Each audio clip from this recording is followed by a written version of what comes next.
I kind of wish I had more haters online. Okay, I know, careful what you wish for. I actually did get one of the worst comments I've ever gotten the other day on one of my videos I just put up. It's the video on the first quarter versus the fourth quarter square. It was kind of a fun little edits that I made in that video.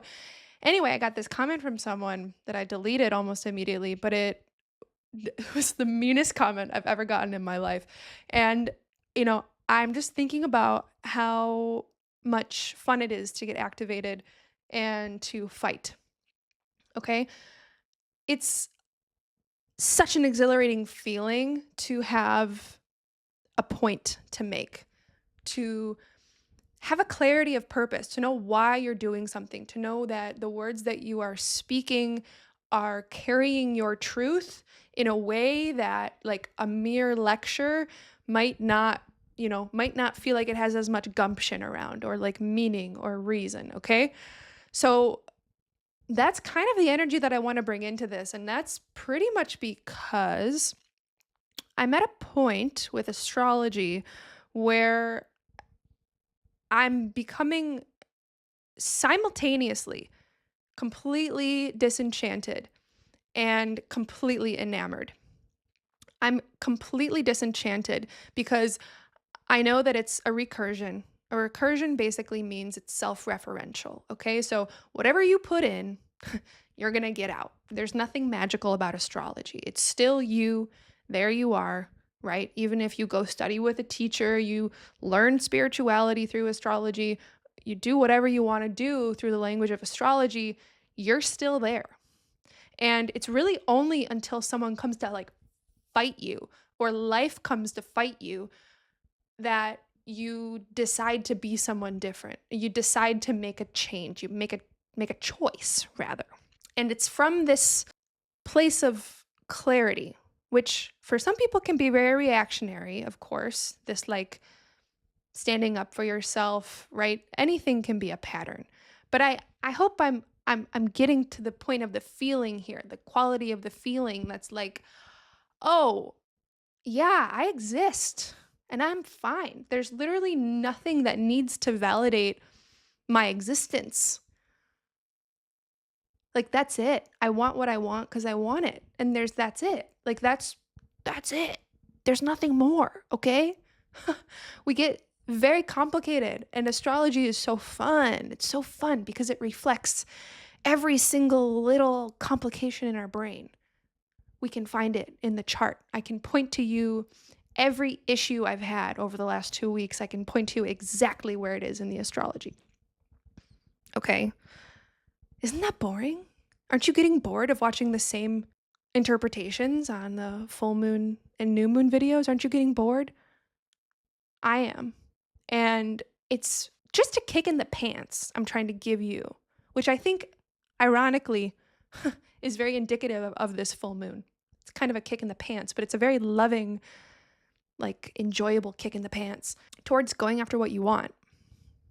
And oddly enough, manifesting what you want, like actually grabbing it, like you get to hold it this time.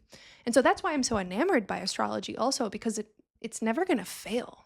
Like it's literally never going to fail, but it's up to you how you use it. It's up to you how you live your life. Astrology doesn't work one directionally either way. Okay. And so you can do whatever you want. Do whatever you want. Do you like understand the implication of that?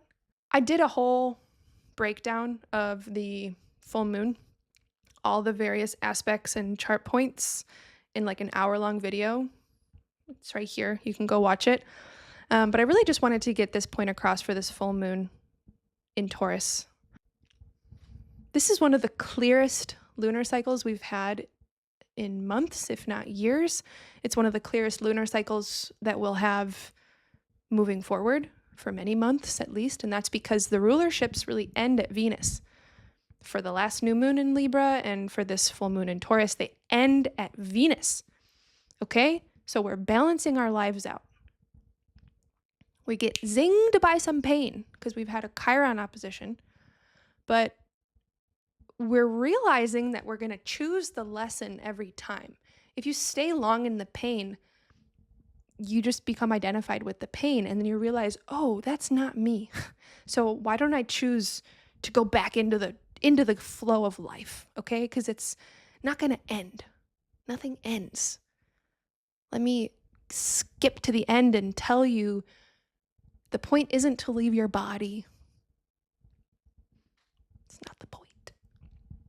The point isn't to reach nirvana and like poof, okay? The point is for you to get what you want. And if that's not a full moon in Taurus, then I don't know what is. But this reigns true forever and ever in any situation. I think the skies are allowing us to see this very clearly right now. There are some consequential implications of getting what you want, but I think we have to literally let go and understand that consequence and implications with this Pluto square to Venus and the Mars-Uranus opposition, which is pretty cool. But these implications and the consequence and the moral weightiness of these words aren't present. They're not like in the now, they're in the past. Okay?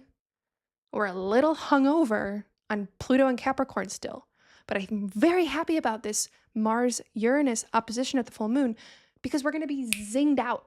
We're going to be zinged out, right? I'm recording this when Mercury is opposite Uranus, and I'm zinged out in my brain. And so our actions are going to be also zinged out, okay? Which is great.